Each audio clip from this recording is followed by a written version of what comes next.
Common myths about meditation that might be turning you off. Near the end of the introduction to this training, you might be a little bit skeptical. You probably have heard of meditation before. However, you might not have been excited at first. I really can't blame you because a lot of people have certain preconceptions regarding meditation.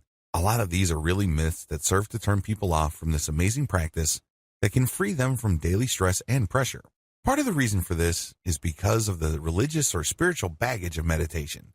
After all, meditation was pioneered in the East in the specific context of Buddhism and Hinduism.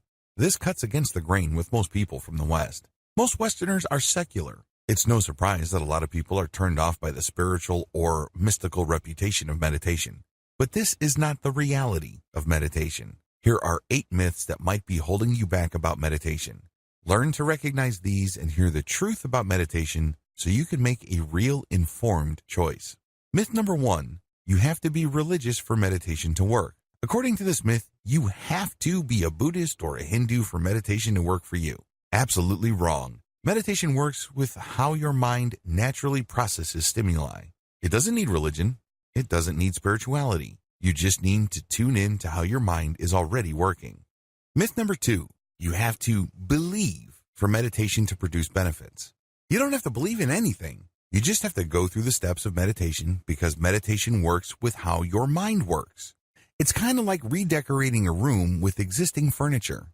The furniture is already there. You just need to rearrange the furniture so it produces better effects.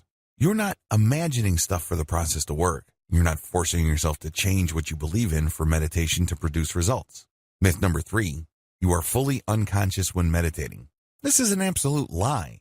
A lot of people are under the impression that meditation is really like some variation of sleep and you're hypnotizing yourself or entering some sort of altered reality. No, this is not true. Real, practical meditation is actually the precise opposite. You remain fully conscious. However, you train your consciousness to purify its focus. It leads to a very empowering feeling because you start becoming more mentally disciplined. This is the complete opposite of just simply being unconscious. Myth number 4, you will fall under the influence of others easily when meditating. When you meditate, you are calling the shots because your focus is super filtered. It is super fine. Only you can do this. Nobody outside of you can guide you to achieve this level of clarity and focus. You have to do this yourself. Accordingly, you won't fall under the influence of others when meditating unless, of course, you want to. You always have that choice. But practically speaking, you are calling the shots. Myth number 5, meditation is another form of hypnosis. Hypnosis works when somebody outside of you guides you to achieve an altered state of reality. They basically change how you look at things. Maybe a hypnotist will make you change your mind about smoking or some form of addictive behavior. Meditation is very different from hypnosis because you're not gaining instructions. Instead, you are clearing away your mind to focus on how your mind works in a given moment. You're not taking in stuff. You're actually clearing stuff away.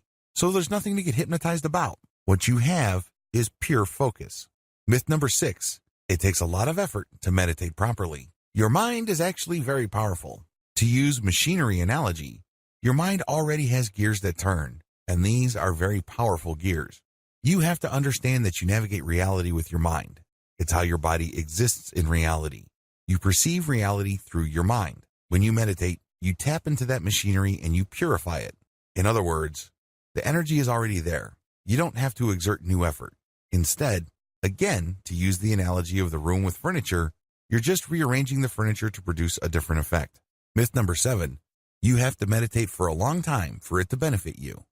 Meditation, to a lot of people, is a lot of work. They think that there are many levels to it.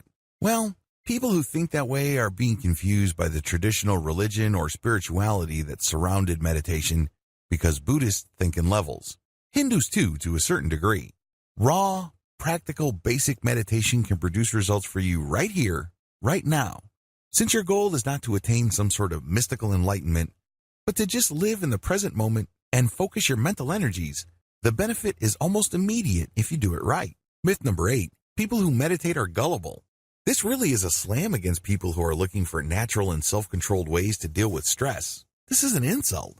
The truth is, even if you are the most skeptical person in the world and you really have a tough time believing anything, if you just focus on the mental processes that you are already engaged in, and direct it to a more natural alignment, you don't need to be persuaded of anything. It just works on its own. All of the 8 myths above will trip you up. Learn how to spot them in terms of your belief system. Let me tell you, what I'm going to teach you about meditation will not benefit you in the least if you hang on to any of these myths. Get out from under them and start enjoying the benefits you've been looking for. You need to start with as clean of a slate as you can. So make sure you go through your personal, mental, and attitude laundry list and clear out any of the myths above or anything related or similar enough to these myths. Otherwise, meditation may not work out for you.